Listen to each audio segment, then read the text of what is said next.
So after being an astronaut for a while, we would like to do some closing remarks. First, I would like to take a moment to thank to all our speakers, sponsors, participants for making this event such a success. And today has been an incredible day filled with valuable insights and inciting new developments across multiple industries. We start the day by looking at ESA contributions to GNSS applications from agriculture to emergency services. Then we move into a deep dive on satellite applications for climate change that is so important now. And later we explore the integration of space technologies into water management. And in the final session also fantastic with Pera and being an astronaut for a while, no? Yeah. Yeah, it's been fantastic. Thank you so much, everyone, for joining us. Over the last 2 days, we've explored the vast potential of space technology, from commercial innovation to environmental solutions. But perhaps more importantly, we have seen how space intersects with other industries, like water management or food science, and how building bridges between these sectors can unlock new opportunities for all. Let's carry these discussions forward as we continue to shape the future of space exploration and space economy as well, and we collaborate across industries to create meaningful impact. Before we introduce the final speech, we will say goodbye. Our journey with you finished here, but thank you all for your participation and engagement during these 2 days. We will remember this edition for sure. We would like to invite to the stage Mrs. Maria Galindo Garcia-Delgado, Secretary of Digital Policies of the Government of Catalonia, and Ms. Mònica Roca y Aparici, President of the Commission of Space of the Barcelona Chamber of Commerce. Once again, thank you all for your participation, and we look forward to seeing you next year.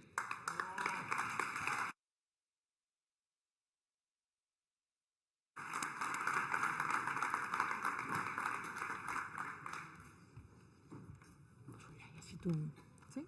Ah, bueno, con bols. Ups. ¿Aquí? Sí.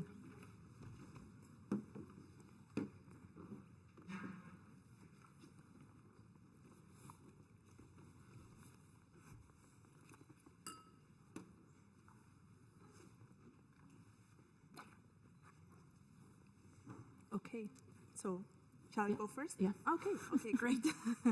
Okay, so well, thank you so much, everyone, because I think it's been an amazing edition of the NewSpace Economy Congress. I must congratulate you all. I think the status this year has been incredible, with so many talented experts sharing. I've also liked that I can feel that we've gone from research to use cases, and I've liked very much seeing how really the new space sector is helping the economy thrive in many different areas. So with the examples today on water management, agriculture, and many, many others. And I think that we must continue to support the new space sector, even from the government of Catalonia.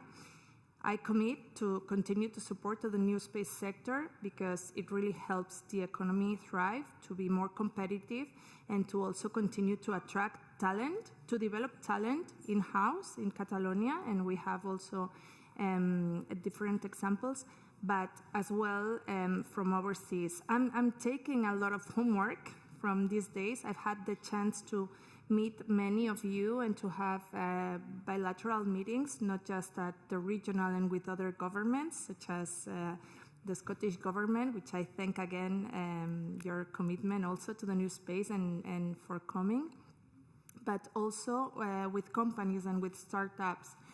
And I'm taking that we must continue to showcase what's being done in Catalonia, to continue to support infrastructure development for pilots, for test use, and also to support further development of these applications.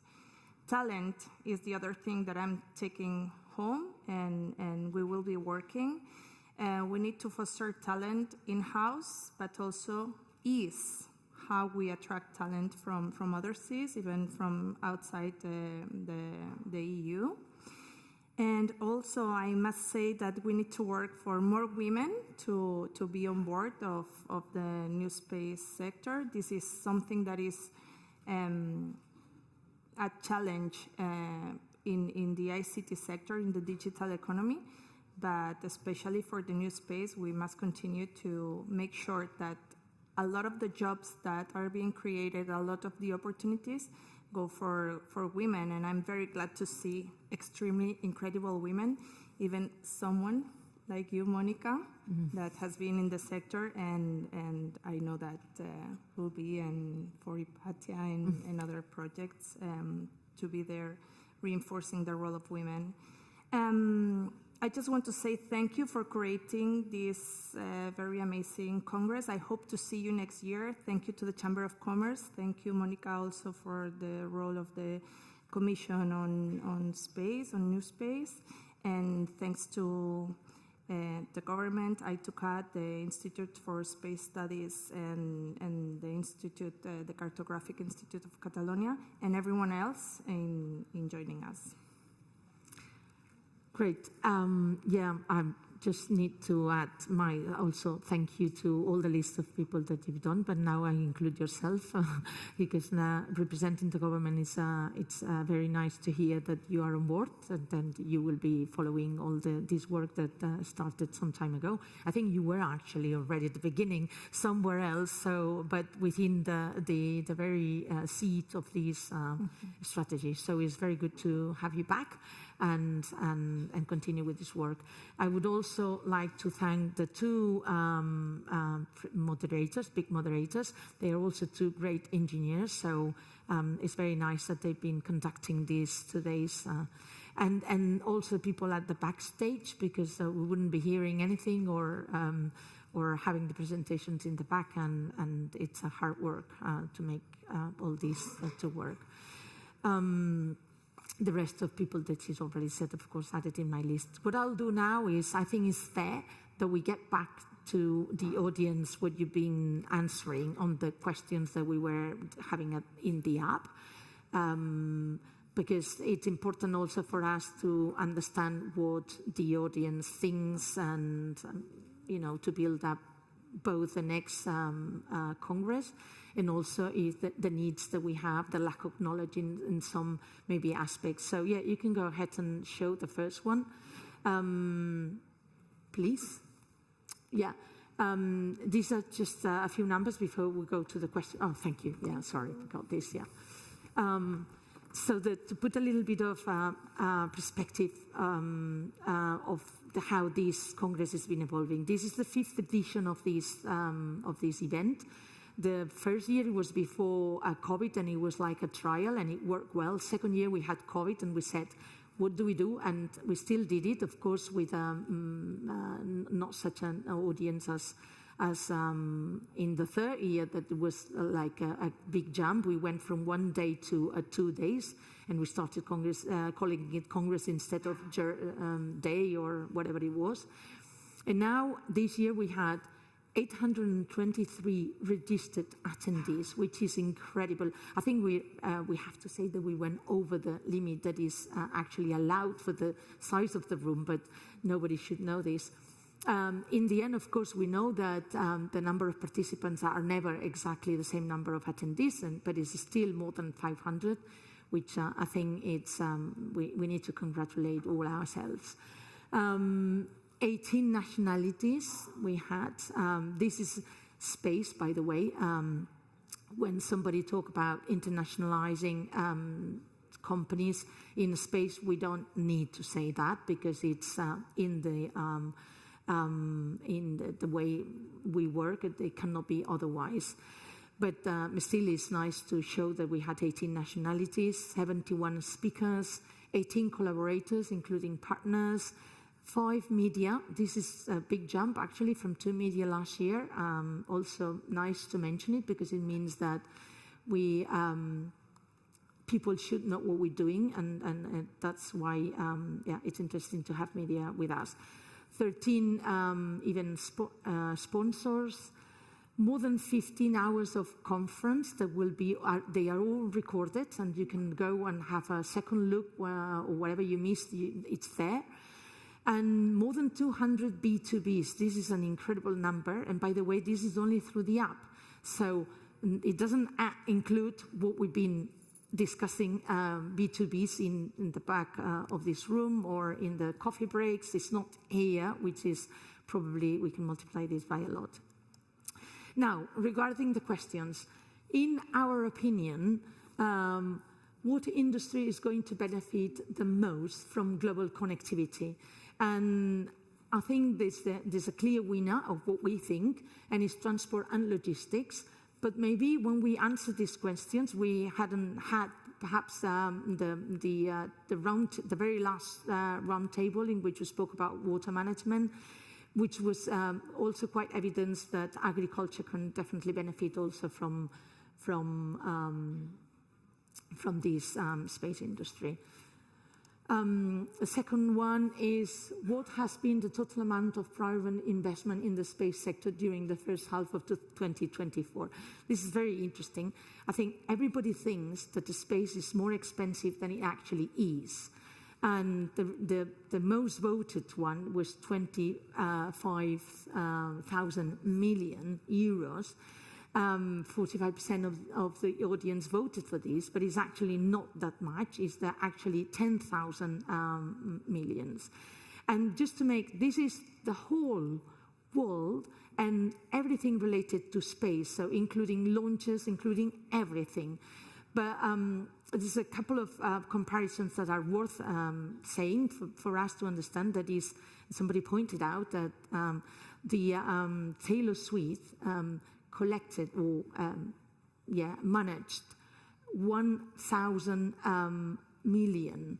And if we divide this, by the way, by 12, this is perhaps the second, we would perhaps end up with 2,000 million compared to 1,000 million that Taylor Swift collected. So only one person compared to everything that is invested in a space for 2024 and the whole world. So I think it's a comparison. Another one is like one single satellite can cost roughly 500 million, but it can also cost 150. And now with this new space that we're discussing, it can cost 500,000.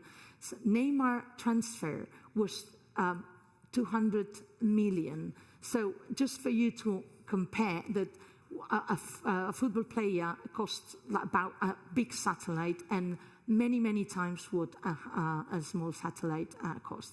So space is not so expensive, and more, even more if you compare with how many applications we can derive from space. That we still need to talk a lot about it, but another time. Now, which country is leading the global space industry in terms of innovation, investment, technology, and technological advances? I think United States is normally the winner in this case, but we need to be very much aware that China is really increasing a lot. And one thing I'd like to mention here is that in Earth observation, Europe, which has got 0 points, is investing just as much as United States in Earth observation. Of course, not in defense and not in other topics, but in Earth observation, which is clearly something that needs to concern us a lot because we are facing this context of climate change, is investing exactly the same amount. Actually, I think it's a few millions more euro than the United States, but okay, the same amount. I think no one ticked Europe because it's not actually a country, and because everyone is engineer here and we're used to doing the test, there was always the tricky one that was like, no way it's going to be that, because it's not one of the feasible answers. Right. Okay, we should be more, but indeed, maybe that's the case, but the European Space Agency in Earth observation just as much as NASA. In which scenarios have you used satellite-enabled solutions? I think this is more, climate change and environment issues. It's good that this is one of the most used ones. urban development and mobility. I think a lot of people also acknowledge the use of space data in these applications.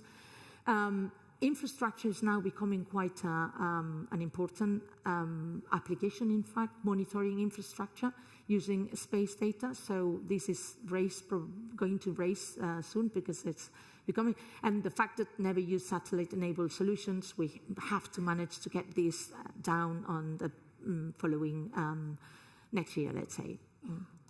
Everybody needs to use space data. Then what satellite applications do you think is currently the most widely used in water management? Tracking water levels on reservoir rivers, this is very clear. I think it's very widely used.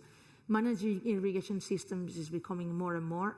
We need perhaps a bit more near real-time data.